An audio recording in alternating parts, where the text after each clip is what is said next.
Minerva അക്കാദമിയിൽ 3-ഇയർ degree കോഴ്സുകൾ ആരംഭിച്ചിരിക്കുന്നു. Medical lab technology, operation theatre technology, cardiac care technology, dialysis technology, hospital sterilisation (CSSD), radiology technology, optometry technology കൂടാതെ hospital management MBA കോഴ്സുകളും ആരംഭിക്കുന്നു. Minerva academy. Contact number 9995373833 അല്ലെങ്കിൽ 9895841933. Minerva academy, skill and professional studies. താൻ നടത്തിയത് professional suicide ആണെന്ന് doctor Haris Chirakkal. തനിക്കെതിരെ നടപടി ഉണ്ടായാലും നിലപാട് അങ്ങനെ തന്നെ തുടരുമെന്നും എല്ലാ വാതിലുകളും കൊട്ടിയടയ്ക്കപ്പെട്ടപ്പോഴാണ് പ്രതികരിച്ചതെന്നും ഹാരിസ് പറഞ്ഞു. മാധ്യമങ്ങളോടായിരുന്നു അദ്ദേഹത്തിന്റെ പ്രതികരണം. മന്ത്രിയെയും മന്ത്രിസഭയെയും കുറ്റപ്പെടുത്തിയില്ലെന്നും ബ്യൂറോക്രസിയുടെ വീഴ്ചയുണ്ട്, അത് പരിഹരിക്കപ്പെടണമെന്നും ഹാരിസ് പറഞ്ഞു. പ്രതിസന്ധികൾ പരിഹരിക്കാൻ കഴിയണം. സമിതിയെ വിശദാംശങ്ങൾ അറിയിച്ചിട്ടുണ്ട്.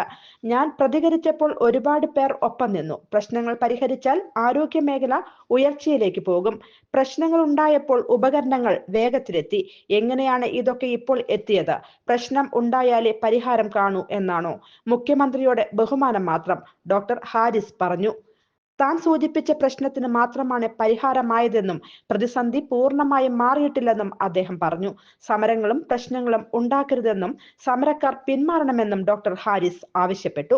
സമരങ്ങൾ തന്റെ ഉദ്ദേശശുദ്ധിയെ പോലും ബാധിക്കുമെന്നും അദ്ദേഹം കൂട്ടിച്ചേർത്തു. ദിവസങ്ങൾക്ക് മുൻപ് ഫേസ്ബുക്ക് പോസ്റ്റിലൂടെയായിരുന്നു ഡോക്ടർ ഹാരിസ് ചിറക്കൽ മെഡിക്കൽ കോളേജിലെ ഉപകരണ പ്രതിസന്ധിയെക്കുറിച്ച് വെളിപ്പെടുത്തിയത്.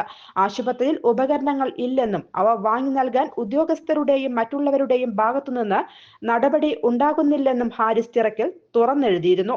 ഗുരുതര പ്രശ്നങ്ങളുമായി വരുന്ന രോഗികളുടെ ഓപ്പറേഷൻ അടക്കം മാറ്റിവെക്കേണ്ടി വരികയാണെന്നും മികച്ച ചികിത്സ നൽകാൻ ഡോക്ടർമാർ തയ്യാറായിട്ട് പോലും അനങ്ങാപ്പാറ പോലെ ബ്യൂറോക്രസിയുടെ മതിൽ മുൻപിൽ നിൽക്കുകയാണെന്നും doctor Haris Chirakkal കുറ്റപ്പെടുത്തിയിരുന്നു.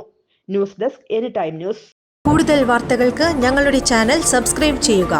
Facebook follow up ചെയ്യുക. വാർത്തകൾ വേഗത്തിലറിയാൻ എനിടൈം ന്യൂസ്.